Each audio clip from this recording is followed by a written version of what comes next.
Hi, everybody. Just letting you guys all get logged in. Just bear with me.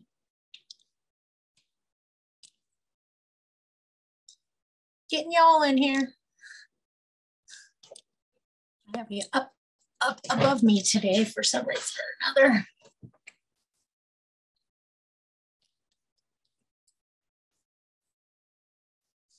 Get you guys all situated here. Still letting people in. If anybody has a question, please let me have it.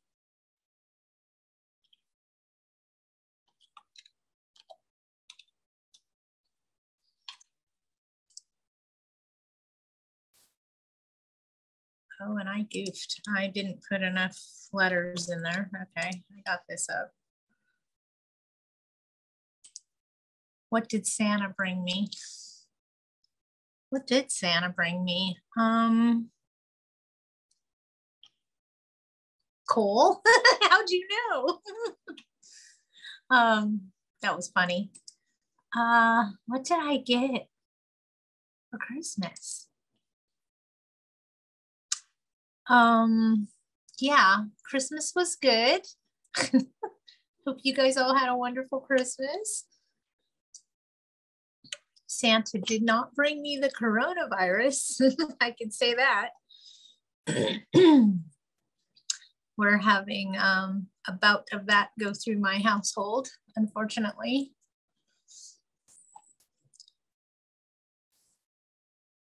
All right, we got quite a few people in here. What kind of questions do we have? I know this is coming, so I'm trying to pull it up because I know it's coming. You guys are going to be asking me all about it. Your computer says my bandwidth is low. Oh, yes, it is. Your computer is not lying. I'm not in a good place to have good service, apparently. Oh, might be a little better now. Anybody have anything in particular that they want to talk about that we need to address? Otherwise, we can talk about the new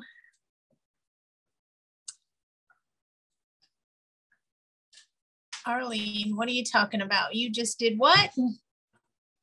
You just paid RSC SCEP fees, and it says that you can charge the tenants monthly and you can start charging them in January. How much can you increase the rent every month?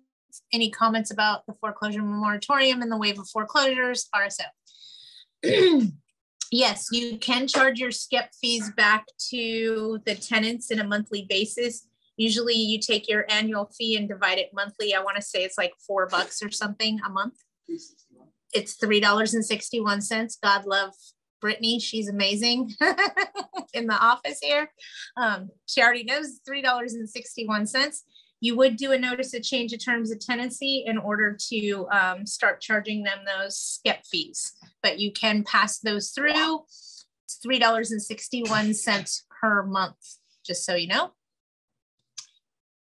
So you're not increasing it every month, you're charging them that fee every month, if you will. Also, please don't forget you do need to give a portion back on the security deposit annually under RSO. And that amount changes with the CPI. It's usually right around 1% that you need to give back. Any comments about the foreclosure moratorium? And will there be a waive of foreclosures? Are we talking, what exactly are we talking about? Are we talking about the eviction moratorium that is going to cause foreclosures? Let me know. Even with the LA City moratorium, yes, you can, under RSO, you can pass those SCEP fees through to the tenant. You just can't evict for it currently in the city of LA. You can charge them, you just can't evict them. The eviction moratorium. The eviction moratorium will most likely be extended within the city and the county of LA to match the state law, which is AB 832, which should end on March 31st. It should end then. It really should. We're not seeing a lot of extensions sitting on the docket or trying to extend this any longer on a statewide level.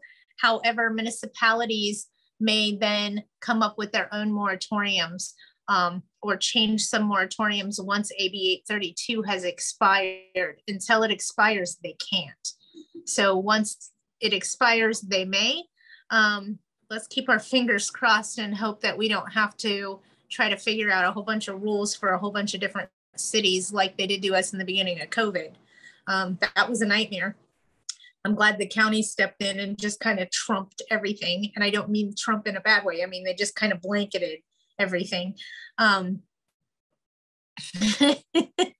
I can hear you laughing at me through technology.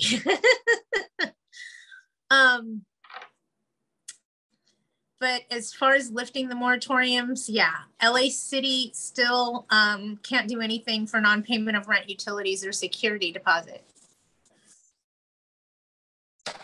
Hold on, I saw something come through from Lynn. Is there a cap on the increase when it becomes vacant? 10%, yes, absolutely. Any rents increased? The city of Los Angeles has vacancy decontrol.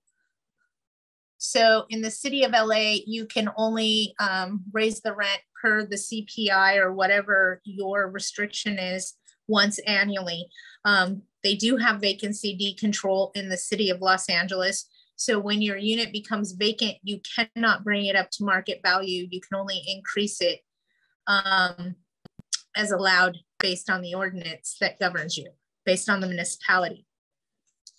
So with that being said, anything statewide that is over 10% could be considered price gouging during a state of emergency. Just so you know what I'm referencing, I'm talking about California Penal Code. That's right, I said penal code, not civil code. So this is something that has more teeth. It's California Penal Code 396, subparagraph B specifically mentions housing being raised during a state of emergency. Anything over 10% could cost you $10,000 in fines and 6 months in jail. Yeah, I don't look good in orange. So you don't ever want to do anything over 10%. California seems to always be in a state of emergency, just saying. Fires, floods, illness, it just keeps coming at us, you guys. So it seems like we're always in a state of emergency. What if you are RSO but did a major remodel? I was told by an attorney you can raise more than 3%. You potentially can. I'm not an attorney. Yes, I do work at the Brennan Law Firm, but I'm not an attorney. If you can warrant the increase and have the sufficient documentation to back that up, then you may be able to do that. What you're actually doing is giving your attorney something to argue in court if it's challenged, saying that you upgraded the property, you did a huge remodel, you had tens of thousands of dollars in expenses and upgrades. So that's what warranted that increase. But yes, I have seen that happen. I have seen that become successful. It is a possibility. So yes, what your legal counsel told you is spot on, absolutely. But it's got to be done in a way that they have your back in the event of litigation. And why I keep saying that they, because you're not going to call me if you get a lawsuit thrown at you, you're going to call your attorney. So you want to make sure you follow your attorney's instructions precisely so that you do exactly what they're asking of you so that they can help you later in the event that you need assistance in litigation. I hope that all made sense. I hope. I saw something else come through. Hang on. So a tenant put down a double deposit, $1,700.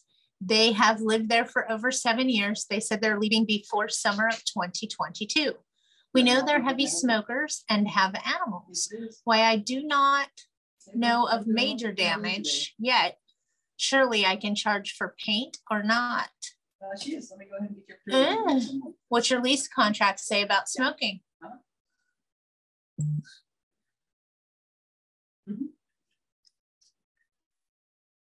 Do you understand what I'm trying to say?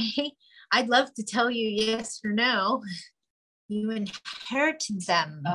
I can see if I can get a copy. We don't actually receive a hard copy, but we get the report. They didn't sign your new agreement. Unfortunately, I can't give you the report from the attorneys, but if the court sends us something, absolutely. You're most likely not going to be able to charge for paint unless there's damage. Okay, you're welcome. Give me just holes in the walls, damage. If the pets have done damage, then you can charge for the damage.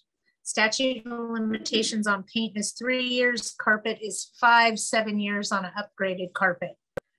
You can find that information out from the Department of Consumer Affairs so that you know I didn't just pull it out of thin air. April, I know I saw you come in. Do you have a money update for us by any chance?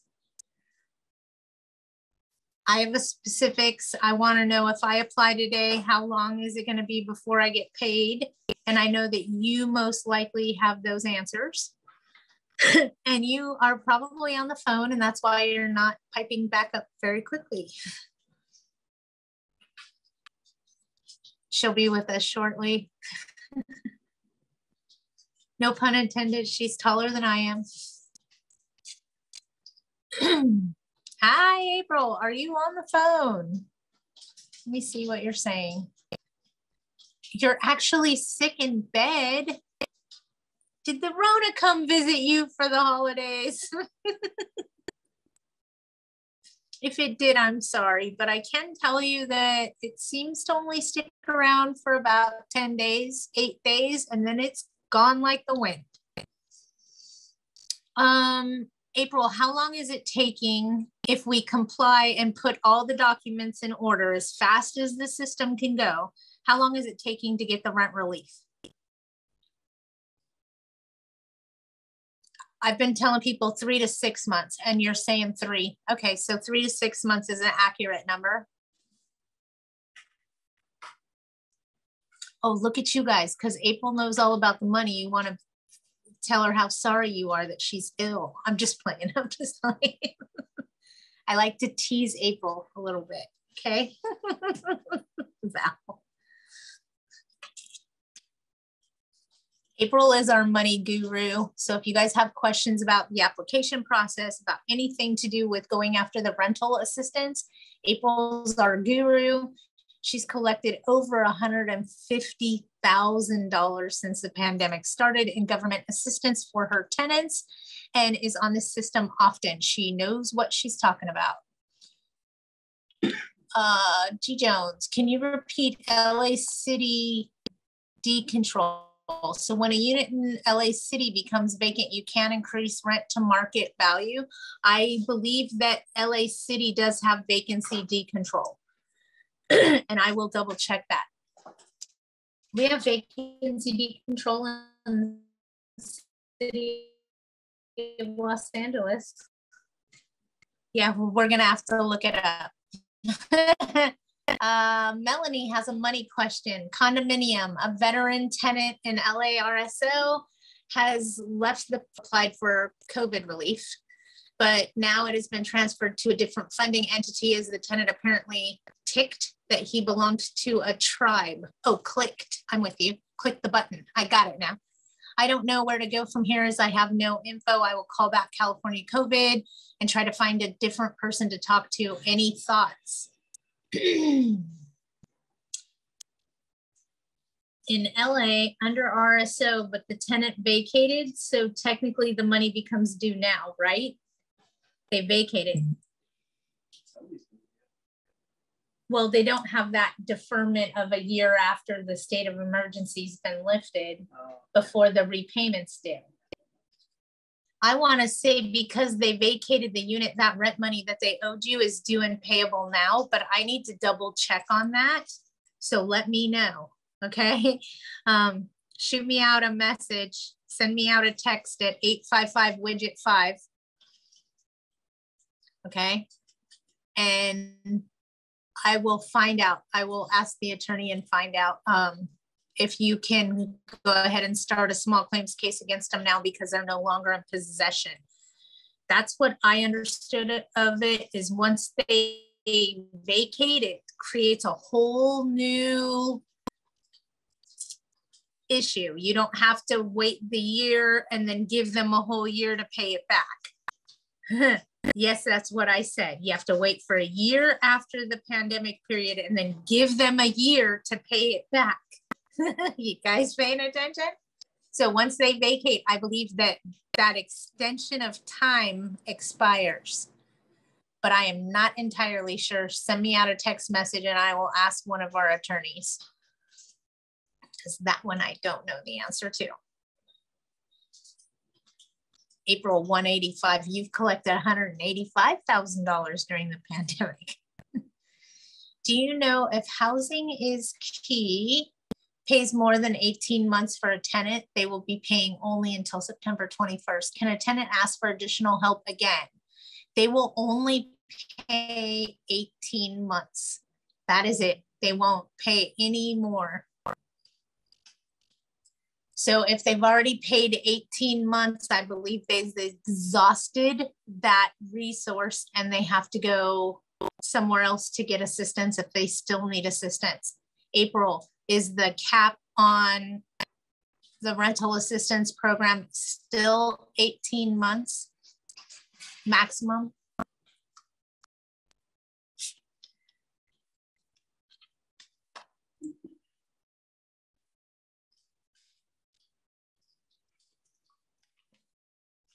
I believe it's 18. Yes, as of now, it is still 18 months. So it's 18 months max cap.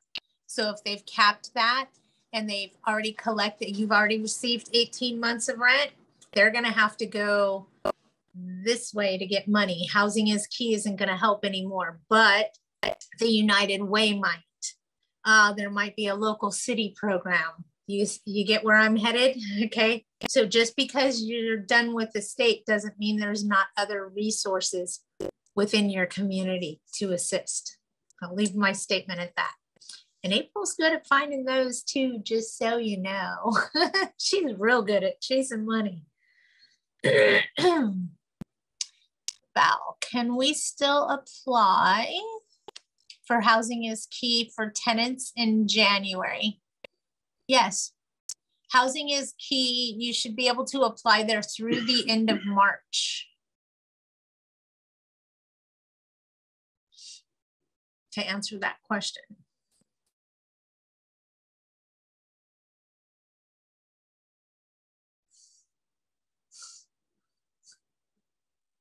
Is she over there? Mm-hmm. Oh, okay.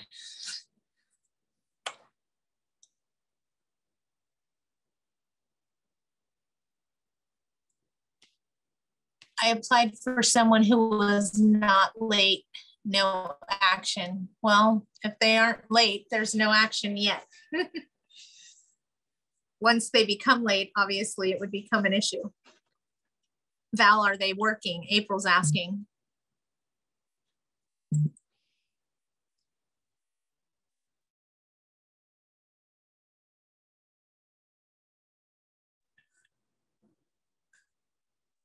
You don't know if they're working or not.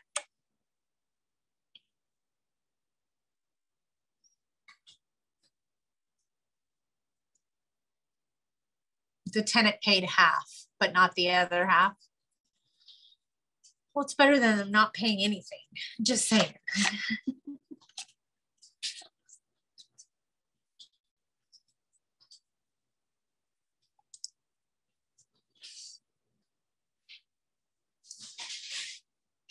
A bunch of stuff came through. Let me see. Okay. Yeah. Housing is Key is supposed to continue to work through the month of January. And both parties do have to apply, like April's saying. If they don't, and they have to be linked for it to be reviewed. So for it to even be assigned to a caseworker, both parties have to be assigned, both parties have to apply, and the cases need to be linked, and then it'll get linked to a worker for further review.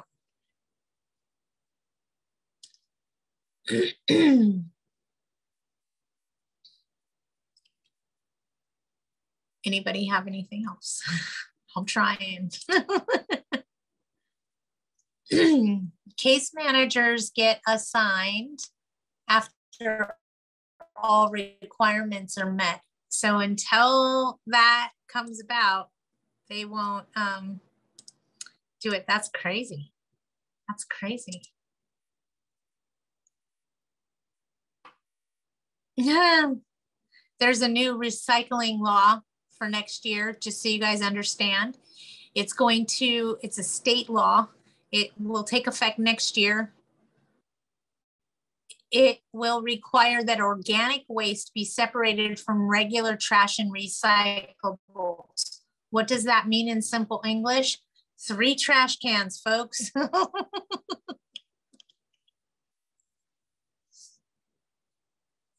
Are we still in pandemic status? Yes, we are until March 31st of next year.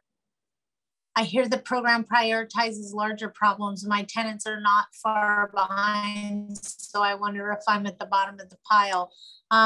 That's not the case. I don't think it has to do with how much money is owed is where you were placed. It has to do with how compliant both the landlord and the tenant are. So if you guys are both doing your part, then it will probably go faster and come together quickly. Doesn't necessarily have to do with the dollar amount. Clears out. No rent increase till March, question mark. Mark White. No, that's not the case, sir. And listen to me, I'll talk about rent increases very quickly. Okay. Properties under RSO cannot do rent increases until 60 days after the state of emergency expires. That also applies for properties under RSO in LA County. So anything under RSO, you cannot do any rent increases until 60 days after the state of emergency expires. Non-RSO in the city of Los Angeles can be done now. Commercial can be done now in the city of Los Angeles. RSO is the rent stabilization organization that's run out of LA City, and you would be paying them every year. You would know, trust me. So if you're in LA County, the unincorporated cities can have no rent increases until the expiration of the state of emergency. In incorporated cities, you can do a rent increase as long as one of the restrictive moratoriums don't apply. What am I talking about? City of Santa Monica, West Hollywood, Pasadena, Beverly Hills, Inglewood, now Santa Ana. They all have restrictive moratoriums about rent increases right now, so that would control. When it comes to restrictions, the restriction that restricts you the most is what controls you, okay? So with that being said, how do you know if your city is incorporated or unincorporated? One of the easiest ways to tell is if you have a police department, you are incorporated. If you have the sheriff, you are unincorporated, simply said.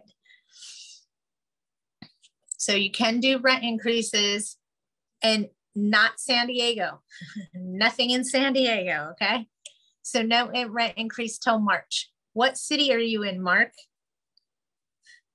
San Bernardino? You can do a rent increase now. Wait, what'd she say? I'm only talking about LA County and LA City and San Diego. Those are where all of our restrictions are. Outside of those restrictions, you can do rent increases now, most likely, unless you have a restrictive moratorium that covers you. In San Bernardino County, we do have rent control in Palm Springs, Palm Desert. Palm Springs has rent control, and I believe it only affects mobile homes. Yeah, it only affects like mobile homes, but there's rent control in Palm Springs. But other than that, San Bernardino County doesn't have any restrictions that I'm aware of. Mark, is it a single family residence or multifamily?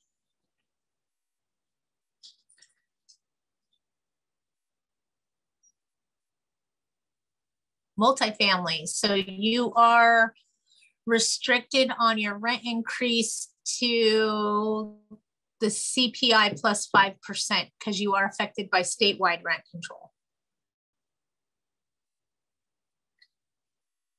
So the maximum amount of rent increase for you currently would be right around 8.6%. That's 5% plus a CPI of 3.6.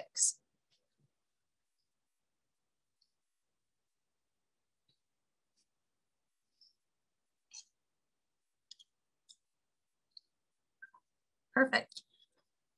Also, Santa Barbara is looking to explore a stricter rent cap and a rent registry in their city, just so you guys know. They haven't done it yet, but they're thinking about it.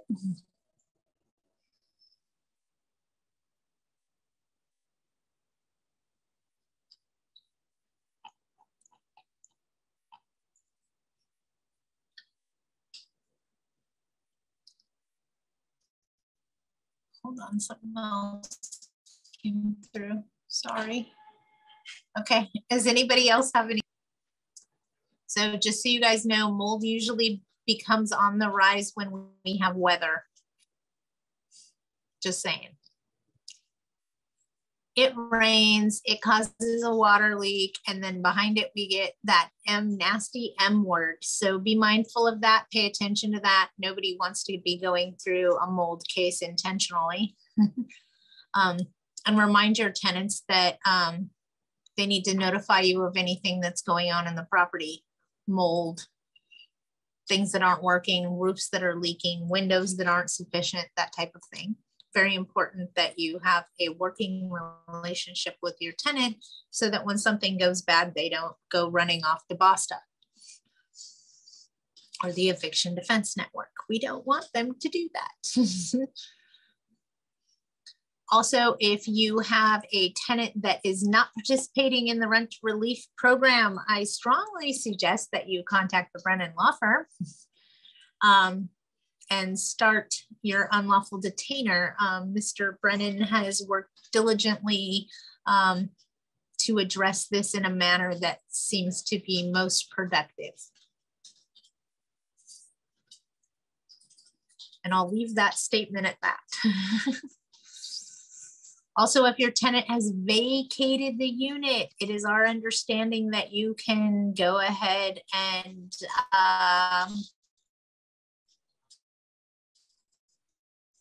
start those small claims cases. Okay, claims. We're not seeing claims being inundated. We're not seeing a huge rush or a plethora of cases going through small claims. We thought maybe there'd be a wave of small claims cases. It's not the case. So if you have something you've been sitting on to start small claims, go, go, go, go, run like the wind. Because it's not inundated like we thought it would be as of November 5th when they reopened small claims cases and removed the restrictions for the $10,000 cap. LARSO, when can we evict for an unauthorized tenant? Do you want me to answer this honestly or sarcastically?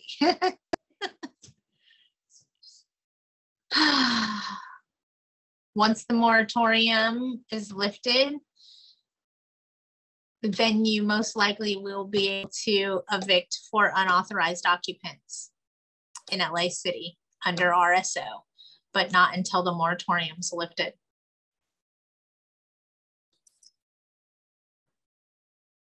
Melanie, what did you miss?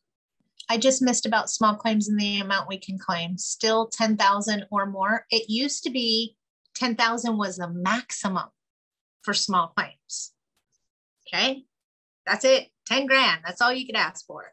They have removed that and made it unlimited based on COVID rents. Okay, so it's no longer capped at $10,000. It's now unlimited. So you could sue somebody in small claims if they owed you $250,000 in unpaid COVID rent. What are legitimate reasons to evict a tenant? In what area, sir? In what area? And why didn't you ask me the quickest way to evict the tenant? Because I could have told you that. San Bernardino, legitimate ways to evict the tenant. Cause, non-payment of rent, material breach of the lease, yada, yada, yada. Paying attention? Non-payment of rent is a reason you can evict in San Bernardino, a nuisance in San Bernardino. San Bernardino can't do just cause evictions currently. Is that correct? They have to have a cause. Yes, some causes. They can't just say, I want my house back, get out. You can't do that. So you have to have a reason to evict. A material breach of the lease, a violation going on at the property, non-payment of rent, major renovations. You just can't say, get out, I want my house back. You can't do that yet. April Fool's Day most likely will be the first time that you can serve that notice outside of LA County, outside of San Diego County, so San Bernardino, and it not be considered retaliatory. The key word there was most likely. We'll check back mid-March, okay, mid-March-ish, and see if that's going to be prolonged or if we're still moving forward. The quickest way to get them out is to shoot them, but it's not legal in California. It is quick though, very effective. It was just funny.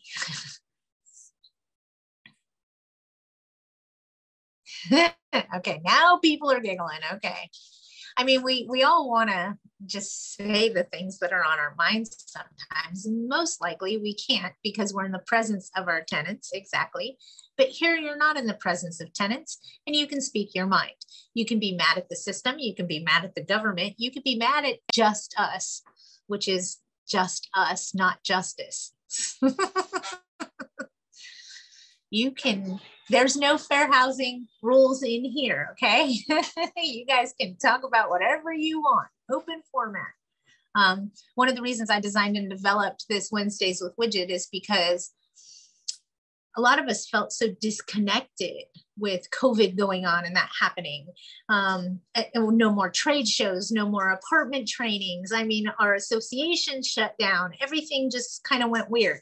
So I designed and developed Wednesdays with Widget to help keep us in the know, to help remind us that we're all not alone. And it's worked great. I guess being a renter is not so bad. Are you telling me you're a renter, Mark? You need to be the owner, Mark. But no. Being a renter is so bad.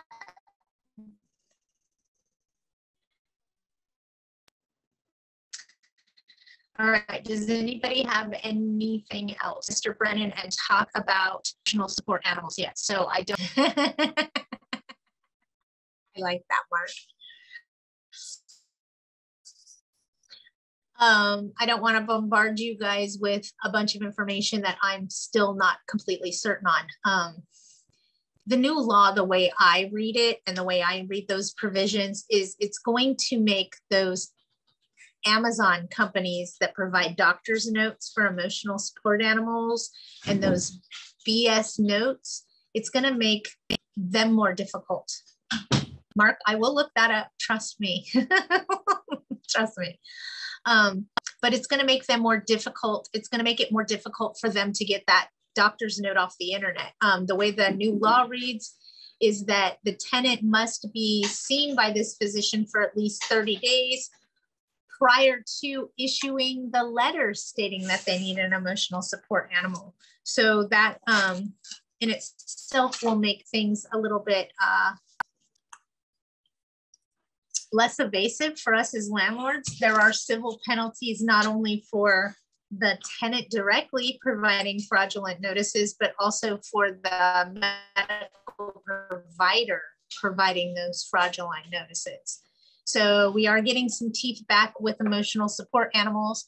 I hate to give credit where credit is deserved, but this one comes thanks to Governor Newsom. I didn't ever think I'd say that Newsom did anything that I thought was good. But he is putting his foot down, if you will, with the misuse of emotional support animals. And I'll leave my statement at that. Does anybody have anything else? So what are third-party sources? Okay, hold on. I knew this would come in. I cannot decline. What are the third-party sources of income I cannot decline when accepting applications for apartment rentals in Los Angeles under RSO?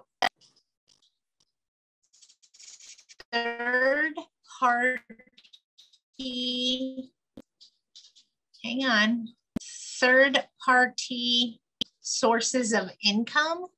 Would that be Section 8? Isn't that your third-party source of income? Yeah. Section 8, any of those programs that are offering assistance to the tenant. Just so you guys are clear, if you're taking somebody that has government assistance, welfare, they call it all kinds of things. So just work with me here. They call it 5-year lease. No, that's Section 8.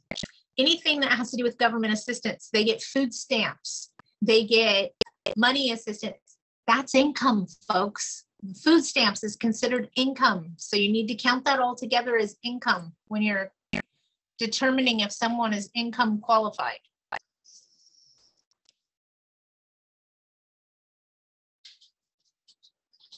Yes, so third-party sources of income would be Section 8, food stamps, things like those. That all needs to be counted as income when you're looking at a tenant's income. Social Security also gets counted as income. Not necessarily a third-party source because they don't pay directly. They pay the tenant. Does ESE law applies to current tenants? ESE law apply to current tenants that brought animal? I think that's a typo. Does ESA law apply to current tenants that brought in animals while under the emergency? Under the emergency is going to have their own protections that are more restrictive. So you're going to have to wait for the emergency to expire if you're going to go after that at that point.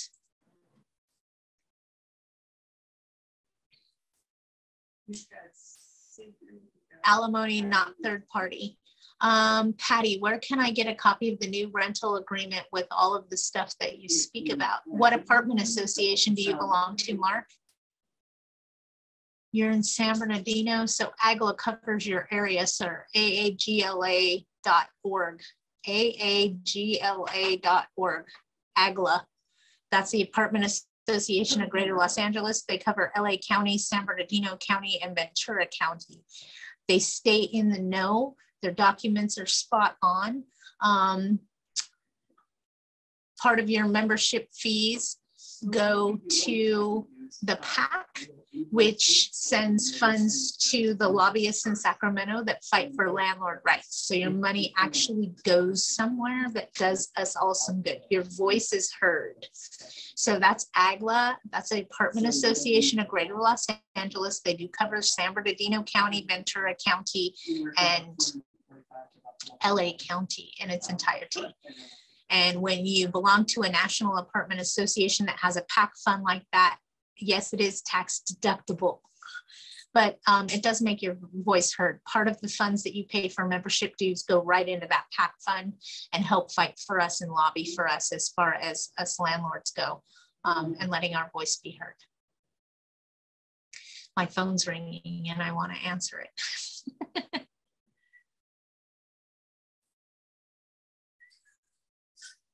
All right, does anybody have anything else? So we do have civil fines and penalties coming along with ESA animals. I'm excited about it. I'm trying to brainstorm with Mr. Brennan to come up with a process and procedure to approach the tenants that have a note on file that may not be in compliance with the new state laws. But I want to come up with a rock solid system and have the attorney agree with it before we start implementing it and teaching you how to approach that. I want to make sure we're rock solid before I tell you, okay, do this, this, and this. And then you can do this. But yes, I'm very excited about the civil penalties. What will this do most likely, and not to scare you guys, but it is what it is. For every action, there's a reaction. For every reaction, there's another reaction, right? If this goes the way that I think it's going to go, a lot of people that have emotional support animals currently may have those deemed as pets, and they may not want to pay the pet rent or the higher security deposit. So we may find that our shelters get inundated with unwanted pets because of this new restriction that takes effect January 1st. Doesn't even take effect yet, you guys. We got till Saturday. But we're not going to implement anything right out of the gate with this new law anyway. Remember, whenever there's a change like this, we want to make sure we're erring on the side of caution and not setting someone up for huge failure. I don't like that. All right, if nobody has anything else, I will go ahead and end this one, and we will be back next week on the 5th of January. Val, I will take that question or that statement. Just hang on. Let me say this so that you guys are all on the same page for January. January is a very interesting time to have a rent due, especially this year. Technically, for the most part, all of our rents are due on the 1st of the month. Here's the problem. The 1st of the month in January is a holiday and it's a weekend. So the first day rent would be due would be the 3rd, but that's the holiday observed. So the first day rent would be due isn't till the 4th of January. Okay. And it's not delinquent until the 5th. So you can't even serve a 3-day notice this month or for January until the 5th of the month. Okay. Anything that you do prior to that wouldn't stand up in a courtroom. The notice is bad on its face because the rent wasn't delinquent when the notice was served. So you want to be careful with that. The 5th of the month is going to be the first time a 3-day notice can be served for the month of January and it be deemed as valid. I opened a case for a late tenant. She ignored her side. She just paid December rent recently. I still want to complete her side to get her some help, but I can't drag her there. She complains about hardship, yet won't apply. I don't want to evict. She may just be complaining, kibitzing, and so forth, because if she genuinely needed help, wouldn't she take it? Just saying. Something to think about. They could just be complaining. So do you suggest giving a rent increase on the 31st of December? You said there's a debt in the building? Why an increase on the 31st of December? If you serve it on the 31st of December, it would then apply for the 1st of February. I had to think about that. Requires a 30-day notice. You could serve it on the 31st. I'd serve it on the 30th if you really want to do it and have it work for you for January's rent. All right, if you guys need anything else, feel free to hunt me down. You know how to find me. And other than that, I will see you guys all here next week. Happy New Year, and let's get rid of 2021 and start fresh with 2022. All right, you guys have a great holiday and Happy New Year, most definitely. And if anybody needs anything, you guys all know how to hunt me down. Happy New Year, thank you, and goodbye 2021.